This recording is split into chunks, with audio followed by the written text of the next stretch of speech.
एक साधक बिहार से महाराज श्री के चरणों में कोटि कोटि प्रणाम करते हुए प्रश्न पूछती हैं कि जब अपने से बड़े कटु वाक्य या गलत व्यवहार करें तो मेरा भी उनके प्रति कभी कभी व्यवहार गलत हो जाता है।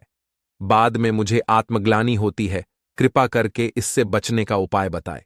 महाराज जी कहते हैं, हमें लगता है कि हमें नम्र रहना चाहिए, हमारे पूज्य जन हैं वो, कभी भी गुस्सा हो या कटु वचन कहे तो हमें नम्र रहना चाहिए।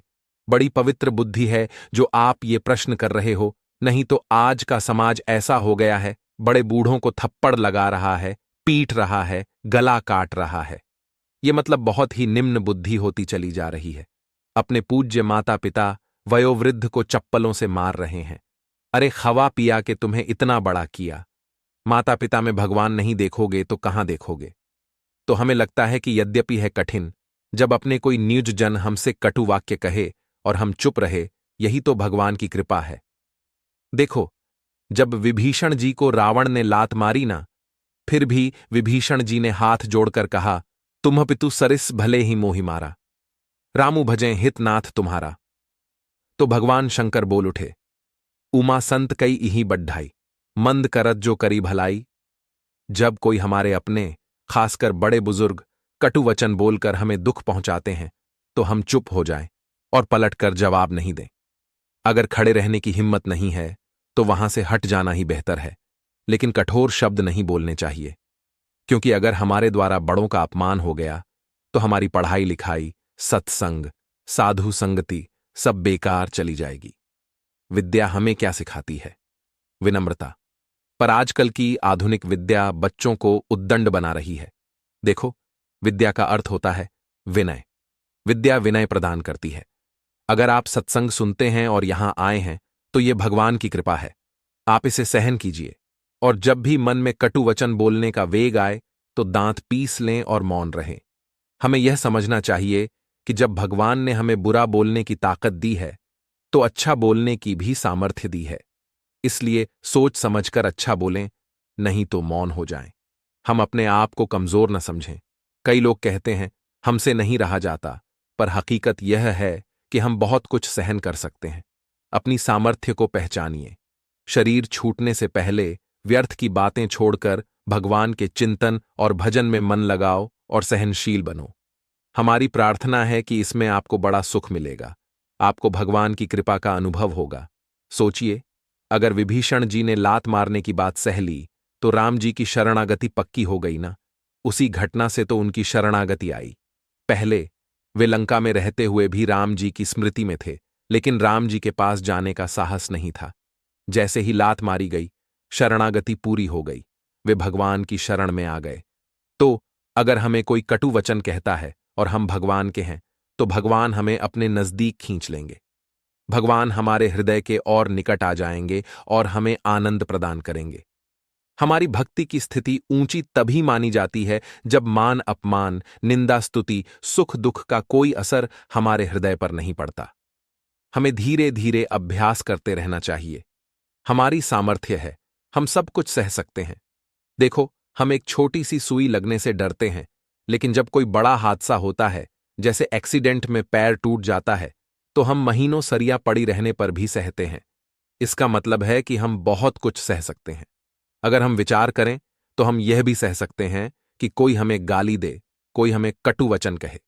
सोचिए, जब एक्सीडेंट होता है और पैर टूट जाता है तो हमें कितनी तकलीफ होती है, फिर भी सहते हैं। हर कष्ट सहने की सामर्थ्य हम में है, बस हमें उस सामर्थ्य को जागृत करना है। अभी हम उस सामर्थ्य से हीन हैं। जब हम अपनी सामर्थ्य को जागृत करेंगे तो देखिए, एक आदमी जब यह सोच लेता है कि वह मर चुका है तो उसमें कोई भय नहीं रहता, वह कुछ भी कर सकता है। नकारात्मक सोच वाले लोगों को इतना पुष्ट कर दिया जाता है कि वे मृत्यु का सामना भी बिना घबराहट के कर लेते हैं। तो सोचिए, अगर दिमाग में विचार पक्का हो जाए तो नकारात्मक सोच से लोग इतने कठोर कदम उठा लेते हैं कि वे अपने शरीर को भी नुकसान पहुंचा लेते हैं। अगर हम सकारात्मक सोच में उतरें और दूसरों को सुख पहुंचाने के लिए कुछ करें तो भले ही हमारी मृत्यु हो जाए, वह भगवत प्राप्ति का मार्ग बन जाएगी। परहित के लिए देह त्यागने वाले संत हमेशा संत कहे जाते हैं। परहित लागी तजी जो देही। संतत संत प्रसन्न सही तेहि दस सहनशील बने, लेकिन एक सीमा तक। अब दूसरी बात यह है कि आपका स्त्री शरीर है। व्यवहार में कटु वचन बोलना ठीक है, लेकिन किसी भी घर में, चाहे वह बच्चा हो, बच्ची हो या बहू हो, अगर परिवार के लोग शोषण प्रवृत्ति से उनका इस्तेमाल कर रहे हैं तो उन्हें चुप नहीं बैठना चाहिए, उन्हें दबकर नहीं बैठना चाहिए। आज का समय आपको दबने का नहीं है। यदि परिवार के समर्थ लोग बच्चों और बच्चियों का शोषण करते हैं तो वह दंडनीय अपराध है। भगवान ने भी कहा है, अनुज, बधु, भगनी सुत नारी, सुनु सठ कन्या सम ए चारी, इन्हीं कुदृष्टि बिलोक जोई, ताई बधे कछु पाप न होई। मतलब अगर कोई अपने परिवार में किसी बच्चे, बहू, बेटी या किसी स्त्री के साथ गलत दृष्टि से देखता है तो उसे दंडित करना ही उचित है।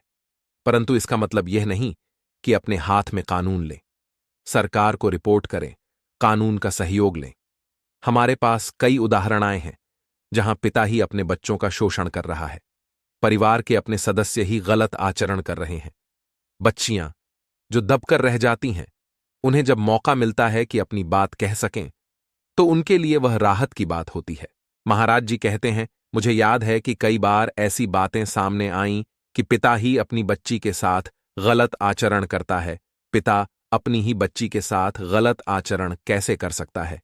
ये सुनकर मन को बहुत ही आघात पहुंचता है, लेकिन सच यही है कि यह गंदी प्रवृत्ति समाज में फैल रही है।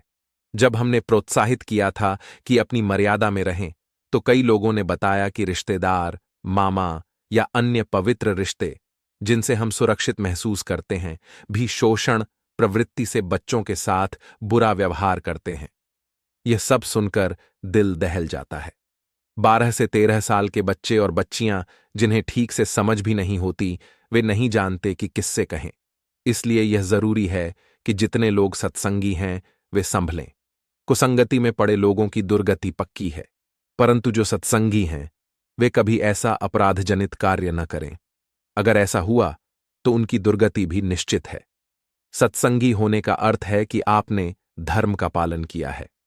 भगवान ने आपको धर्मपत्नी दी है तो धर्म के अनुसार ही जीवन यापन करें। अधर्म के कार्य तो नरक तक ले जाते हैं।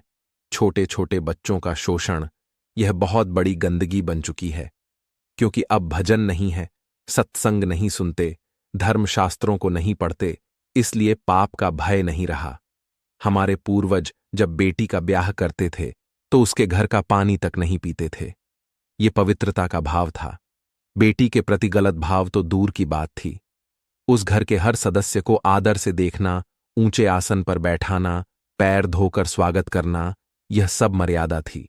आज देखिए क्या हो रहा है। लव मैरिज होती है और 6 महीने में ही तलाक हो जाता है। प्यार का अर्थ समझ में नहीं आता। प्यार का मतलब होता है जीवन भर एक दूसरे का साथ निभाना। जब तक धर्म, चरित्र और भगवान का भय नहीं होगा, तब तक सुख और शांति नहीं मिलेगी। इसलिए धर्म से डरें, कानून से डरें, भगवान से डरें। ऐसा आचरण न करें जो नहीं करना चाहिए। यह जीवन 4 दिन का है। किसी भी कर्म से तुम नहीं बच पाओगे। पाप कर्म करोगे तो उसका फल भोगना पड़ेगा। दशरथ जी ने श्रवण कुमार का वध किया तो श्राप लगा।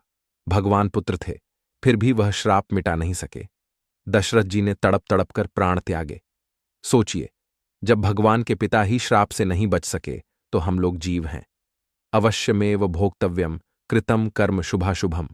भक्तों, इस वीडियो को अधिक से अधिक शेयर करें ताकि पूज्य महाराज श्री प्रेमानंद जी के अमृत वचन जन जन तक पहुंच सके।